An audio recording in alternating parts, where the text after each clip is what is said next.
So, The Last of Us Season 2, introducing Abby, who everyone's favorite character from the game. Um, The Last of Us live action show changes Abby's physique, while Neil Cuckman claims, "We pander to no one." We pander to no one. Show could continue past Season 2 despite lack of source material. Who would have thought? So, this show, when it comes to the casting, I mean, I think everyone's so tired of fucking Pedro Pascal. Bella Ramsey is a terrible looking freaking Ellie. The fact is, you have cosplayers who have limited resources, limited time, and they look closer to the freaking characters. If and you can say, "Oh, it's a video game." Sure enough. But look at the crazy like anime characters. People can come so close to looking like them. So there's no fucking excuse. They could have cast someone who looked more like Ellie than Bella Ramsey. They could have cast someone who looked more like Joel than freaking Pedro Pascal. So, I think the casting alone was enough to piss people off. Because again, cosplayers who have very finite amount of money, limited time, can look more like these characters than a multi-million billion-dollar company can do. Season two of HBO's The Last of Us live-action TV series is on its way. In a recent interview with Entertainment Weekly, the showrunners hinted that the series, based on the beloved video game, is far from over, despite there being no more source material after season 2. They also confirmed that the character of Abby will have a different physique than in the game, while claiming they pander to no one. You know, because I mean, there's nothing wrong with a girl with a tone fit body like that, but I think Neil used that as just like for that scene. That's really what he likes the muscular chicks, and there's nothing wrong with that. Um, um, like I go into like either it be Facebook or whatever, and they're just constant posts trying to defend Bella Ramsey as Ellie.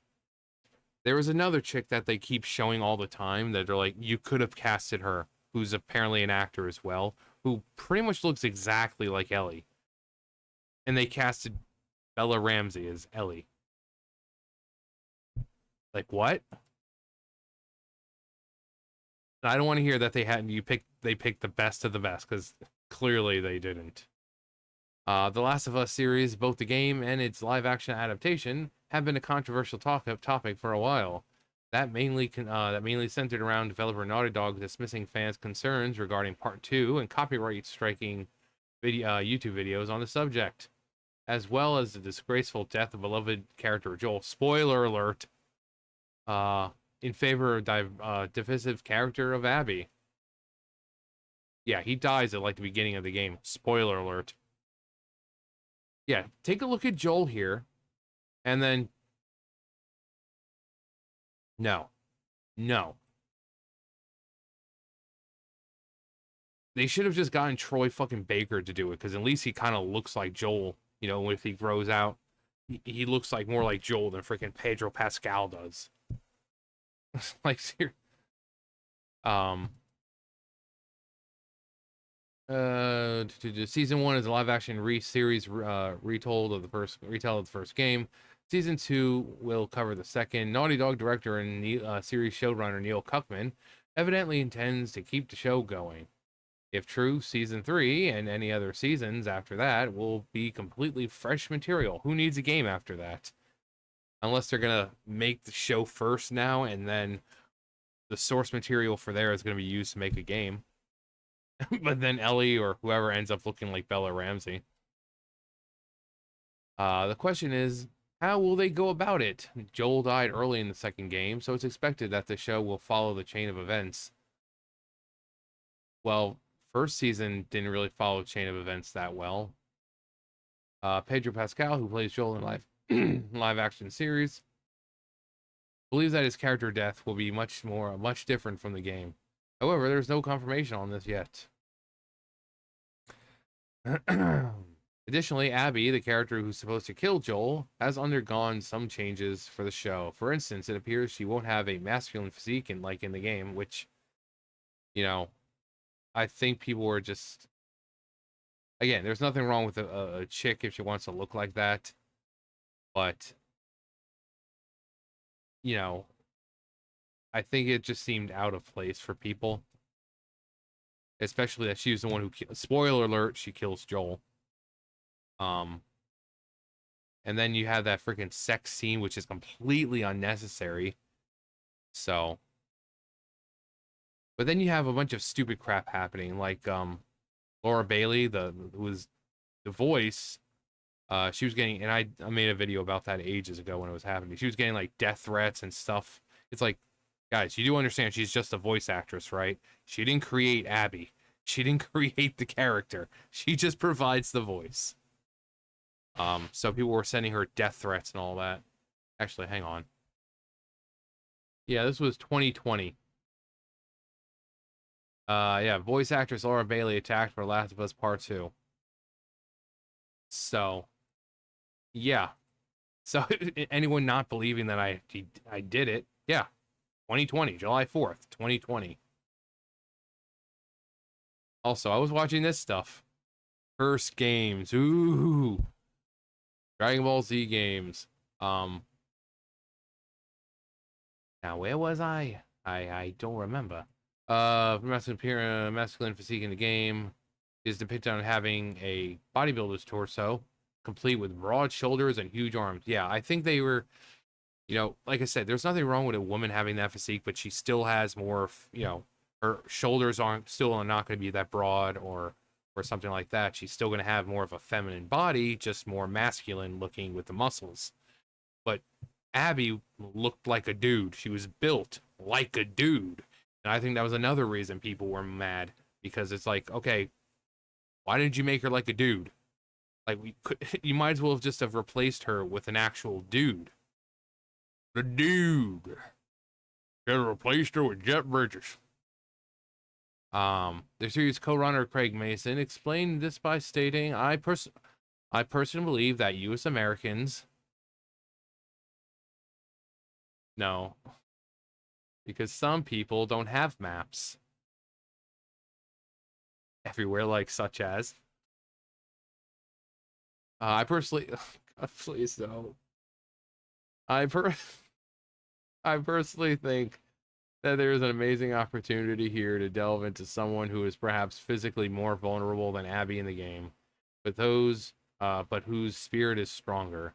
And then the question is, where does her formidable nature come from, and who's her daddy, and what does he do, and how does it manifest? That's something we will be explored now and later. I love that candy. I haven't had one of those in a while though. Interview Neil Cuckman gave his thoughts on changes to the story, dropping a few hints on what he had in store.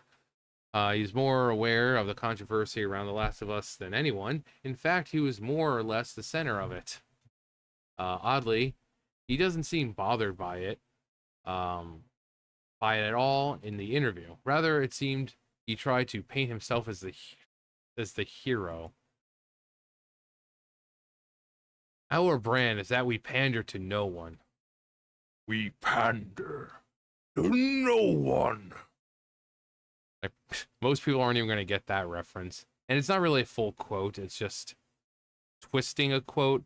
The actual quote is I answer to no one, from World of Warcraft, with Terranzu and Garrosh fighting in the Vale of Eternal Blossoms.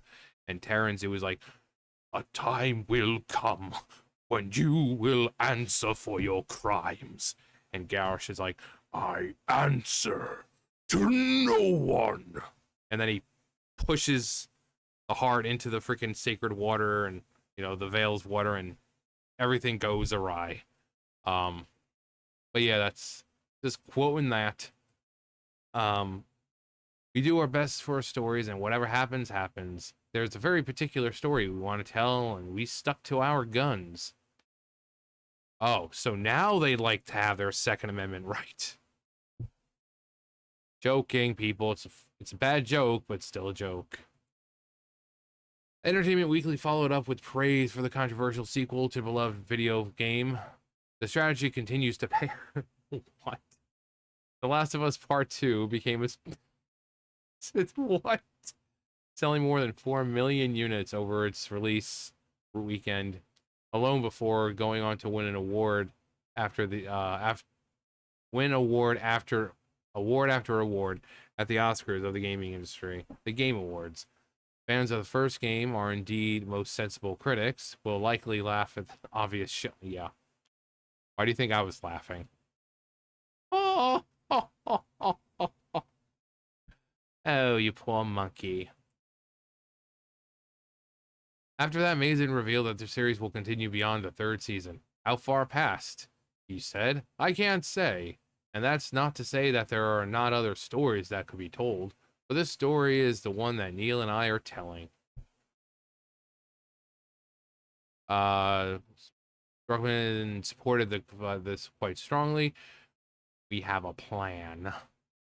We know what we need to do moving forward, but we couldn't tell you right now exactly how many episodes or how many seasons it's going to take to get there.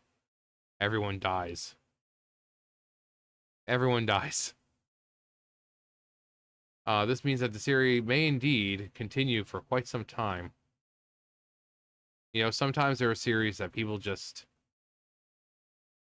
hope that don't come back.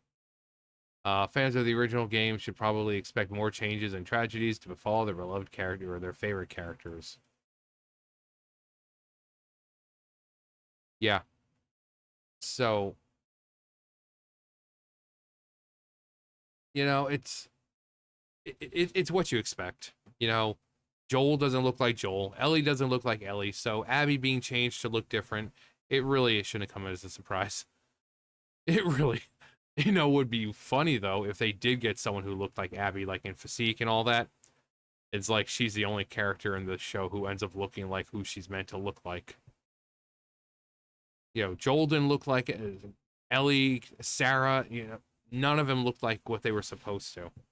So, it'd be funny if Abby was like the one character they found, like, oh yeah, we got the best person for the job, and instead for Abby, they just get someone who actually looks like the character. But yeah, I'm not surprised. I mean, she'll probably still look like a dude, unfortunately, but that's what you expect in modern day storytelling, games, and TV shows, and movies, and comic books, because, them women's can't look like women's. Anyway, that's gonna do it for me. You guys know the drill. I'll see you guys later. Bye, guys.